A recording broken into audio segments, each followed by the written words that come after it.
evening, visitors, and welcome to the Australian War Memorial's Last Post ceremony.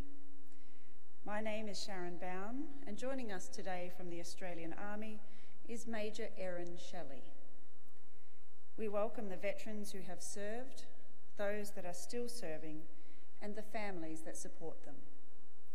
We acknowledge the members of RSL and Services Clubs Association, RSL Victoria and RSL Queensland, who are watching the broadcast of this ceremony across Australia.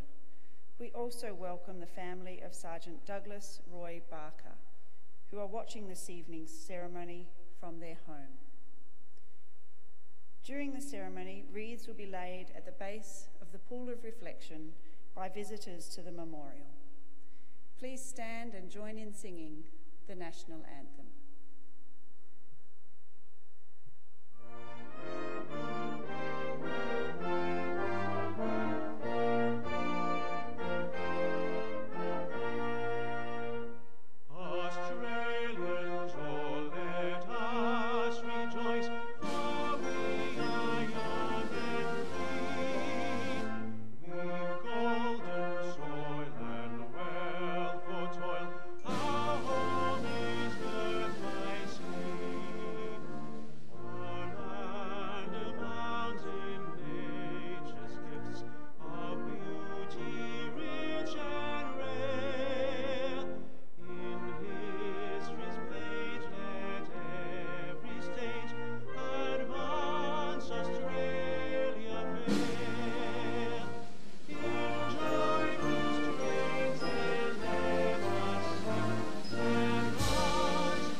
Those that need to be seated, please be seated. The Australian War Memorial was the vision of Charles Bean, Australia's First World War official historian. Bean landed with the Australian troops on Gallipoli and stayed with them at the front through to the end of the war. The idea of this national memorial and museum came to him at Pozières in the depths of the bloody fighting of 1916. Bean's idea was that this would be a place where families and friends could mourn loved ones buried in faraway places. It would also be a place that could help all Australians understand what these men and women had endured and what they had done for us. Bean's vision, to which we remain true, is best expressed as inscribed in the entrance to the memorial's galleries. Here is their spirit, in the heart of the land they loved, and here we guard the record which they themselves made.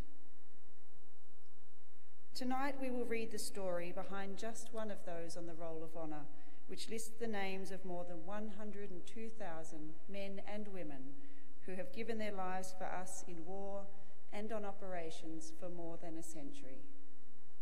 But first we present a lament, Flowers of the Forest.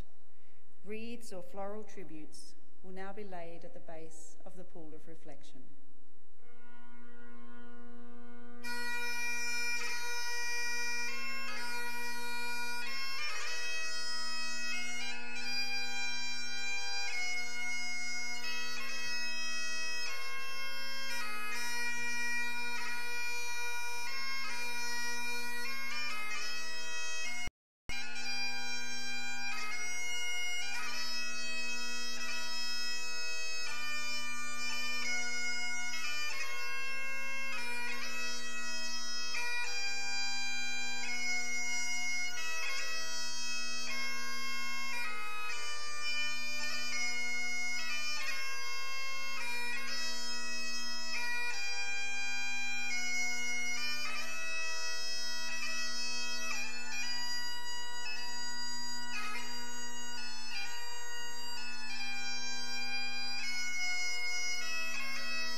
Today we remember and pay tribute to Sergeant Douglas Roy Barker.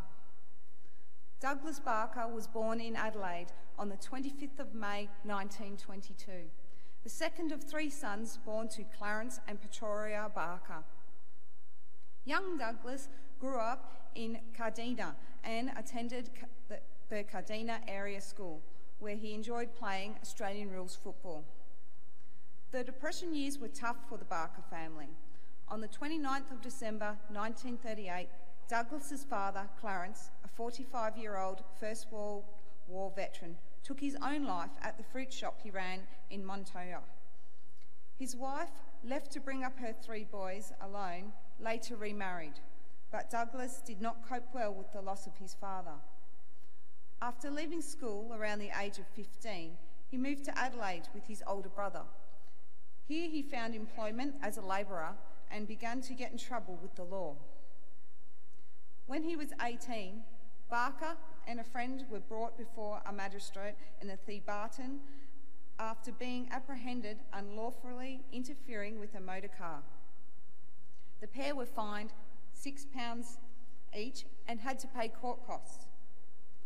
When Barker failed to make good on his payments, a warrant was issued against him to recover the money owed for this incident and a separate traffic offence. By the time he had moved to New South Wales, where he was working as a fruit picker. Barker enlisted for service on the 4th of August 1941 and quickly adapted to life of a soldier, which seemed to suit him. After initial training, he was posted to the 2nd 4th Infantry Battalion, which was serving in the Middle East. He joined his unit in Syria in mid-January 1942, where it served for 2 months in a garrison role before being recalled to Australia. The battalion was next sent to Darwin. A long and frustrating year ensued as their comrades in the 6th Division were deployed to New Guinea.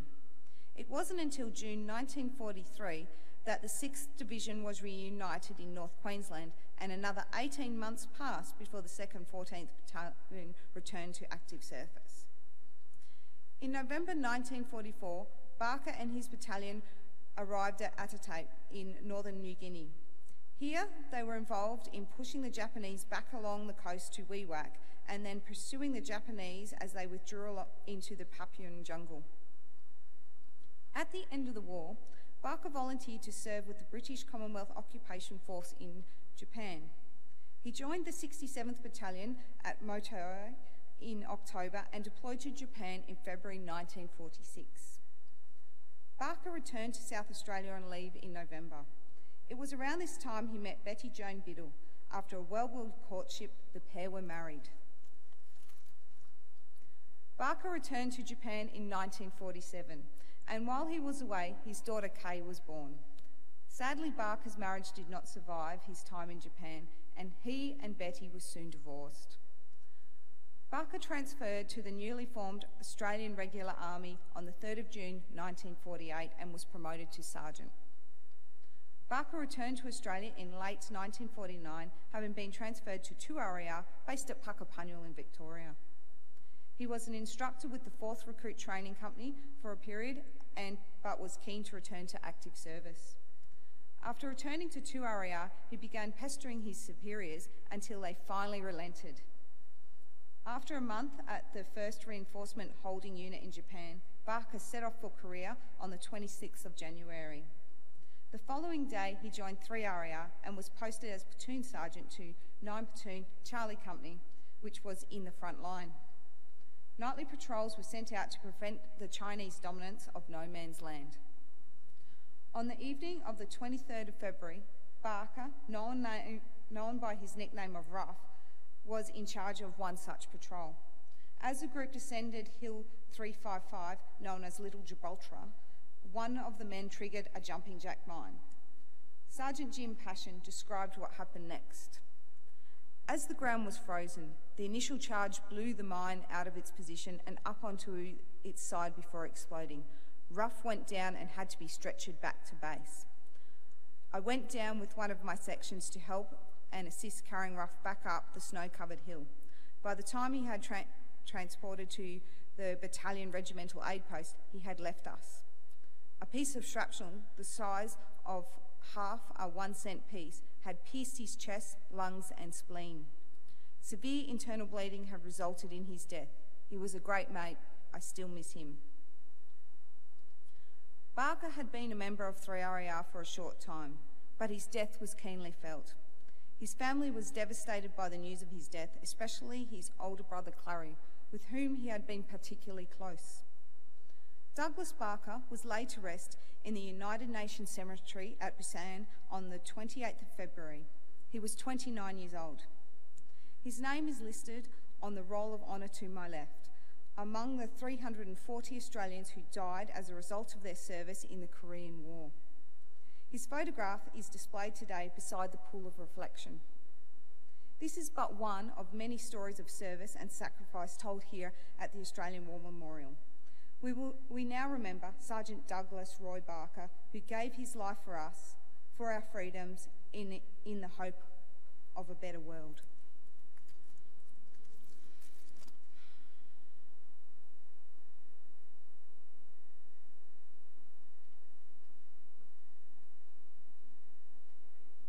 Please stand for the reading of the Ode and the sounding of the last post.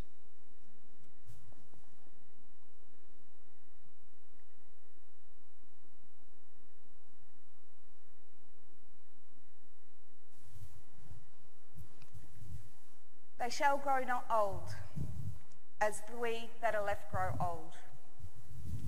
Age shall not weary them, or the years condemn them. At the going down of the sun and in the morning, we will remember them. We will remember them. Let's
lest we forget.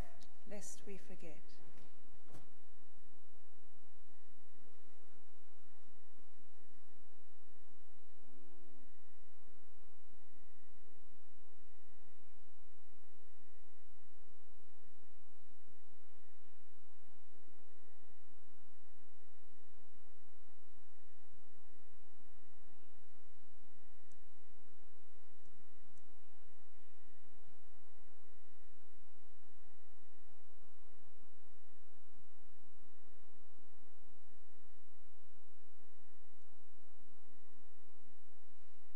We leave you this evening with the words of the memorial's founder, Charles Bean.